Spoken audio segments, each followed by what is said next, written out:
Assalamualaikum warahmatullahi wabarakatuh. Perkenalkan, nama saya Nurul Aulia Salsabila dengan NPM 2404-10112. Saya dari kelas Governance Digital kelas H. Di sini saya akan menjelaskan analisis implementasi e-government pada aplikasi KAI Akses. Di sini saya akan menjelaskan terkait latar belakang implementasi KAI Akses. PT Kereta Api Indonesia Persero meluncurkan aplikasi KAI Akses pada tahun 2014, berganti nama menjadi Akses by KAI pada tahun 2023 sebagai wujud transformasi digital pelayanan publik untuk mengatasi masalah antrean panjang di loket dan maraknya calo tiket. Aplikasi KAI Akses ini menyediakan sistem electronic ticketing dengan fitur unggulan seperti pemesanan tiket online, hotel booking, train tracking, check-in facial recognition, dan layanan terintegrasi lainnya yang telah mengubah pola pembelian tiket menjadi 70% melalui aplikasi dan 30%-nya di loket. Lalu, fungsi dan tujuan.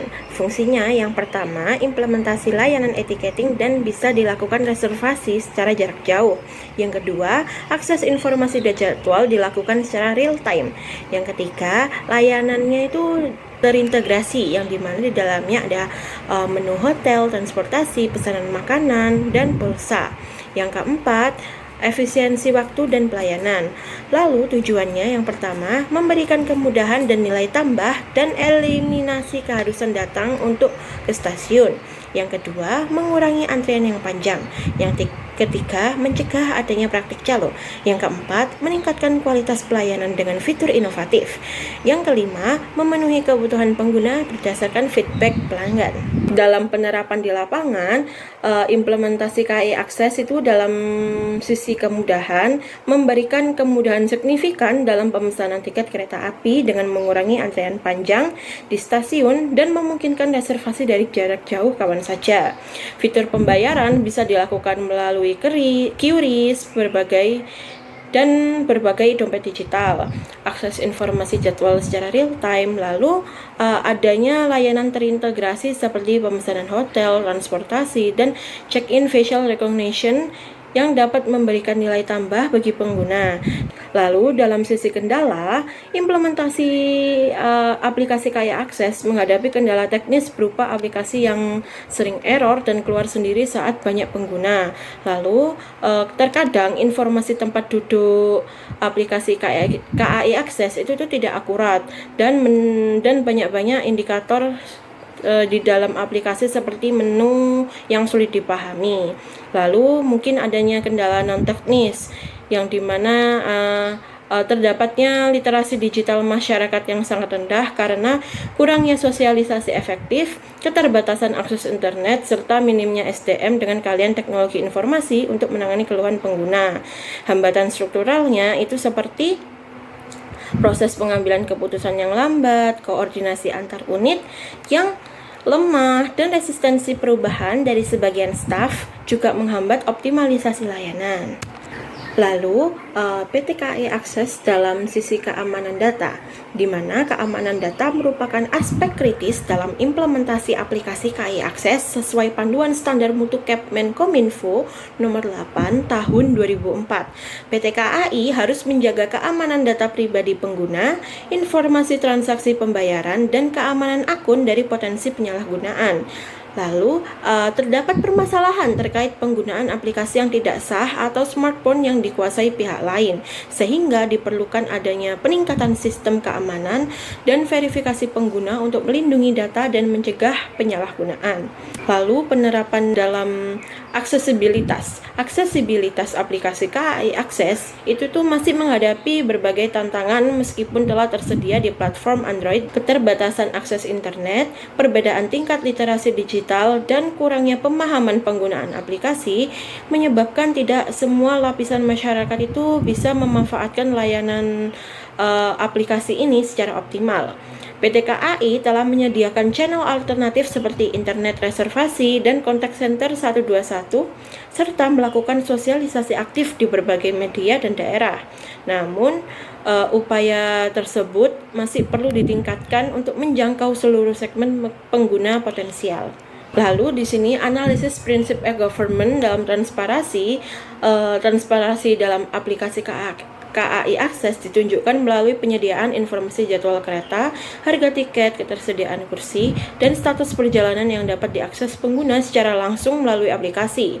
Fitur ini membantu masyarakat memperoleh informasi secara terbuka tanpa harus bergantung pada pengumuman manual di stasiun, sehingga mendukung prinsip e-government dalam keterbukaan informasi dan mencegah adanya praktik percaloan. Namun, transparansi dalam KAI Akses itu belum sepenuhnya optimal karena pembaruan informasi saat terjadi gangguan cuaca ataupun keterlambatan kereta seringkali tidak dilakukan secara cepat yang dapat menimbulkan keluhan pengguna khususnya di kota-kota besar. Lalu, analisis dalam prinsip partisipasi dalam aplikasi KAI Akses itu belum terimplementasi secara optimal. Pengguna aplikasi oleh masyarakat masih didominasi untuk pembelian tiket, sehingga KAI Akses itu cuma berfungsi sebagai layanan transaksi satu arah dan belum menjadi platform yang partisipatif. Hingga saat ini, aplikasinya itu belum tersedia mekanisme yang terstruktur untuk menampung aspirasi, umpan balik, atau keluhan pengguna secara langsung melalui aplikasi. Meskipun PT KAI berencana memperkuat komunikasi dua arah dan mengembangkan fitur berbasis masukan pengguna, implementasinya itu masih terbatas. Selain itu, keterbatasan literasi digital dan kendala teknis turut menghambat partisipasi aktif masyarakat dalam ekosistem layanan digital KAI Akses. Dalam prinsip akuntabilitas, PT KAI Divre 2 Sumbar itu tuh menunjukkan komitmen yang cukup baik melalui penerapan standar pelayanan serta mekanisme pemantauan dan evaluasi untuk mengawasi kinerja aplikasi KAI Akses. Dalam sistem aplikasi tersebut itu memungkinkan identifikasi permasalahan dan pelaksanaan tindakan perbaikan secara berkala. Namun, akuntabilitas di tingkat lokal itu tuh belum optimal karena adanya keterbatasan kewenangan dalam menangani penyalahgunaan akun, ketergantungan pada PT KAI Pusat dalam penyelesaian kendala teknis, serta proses birokrasi yang cenderung memperlambat pengambilan keputusan dan respon layanan. Lalu, analisis prinsip e-government integrasi layanan. Integrasi layanan dalam aplikasi KAI Akses itu masih bersifat terbatas dan parsial.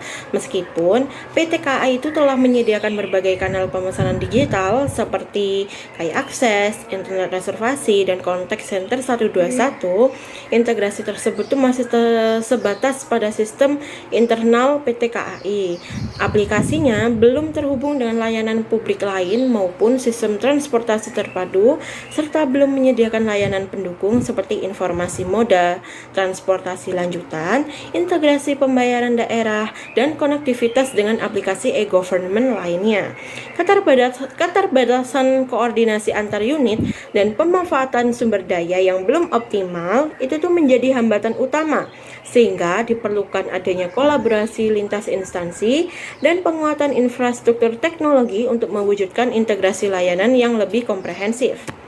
Lalu saran perbaikan untuk meningkatkan implementasi e-government pada aplikasi KAI Akses, PT KAI perlu memastikan stabilitas dan keandalan sistem, khususnya pada periode penggunaan tinggi, serta mempercepat pembaruan informasi saat terjadi gangguan layanan. Pengembangan fitur partisipatif seperti kanal pengaduan dan umpan balik terintegrasi perlu diprioritaskan guna mendorong keterlibatan masyarakat. Dari sisi akuntabilitas, kejelasan pembagian kewenangan antara unit pusat dan daerah diperlukan agar penanganan keluhan lebih responsif. Selain itu, integrasi layanan melalui kolaborasi lintas instansi serta penguatan infrastruktur teknologi dan literasi digital masyarakat perlu ditingkatkan agar KAI Akses menjadi layanan publik digital yang inklusif, akuntabel, dan terintegrasi. Lalu, di sini ada daftar pustaka yang saya ambil. Sekian penjelasan dari saya. Wassalamualaikum warahmatullahi wabarakatuh.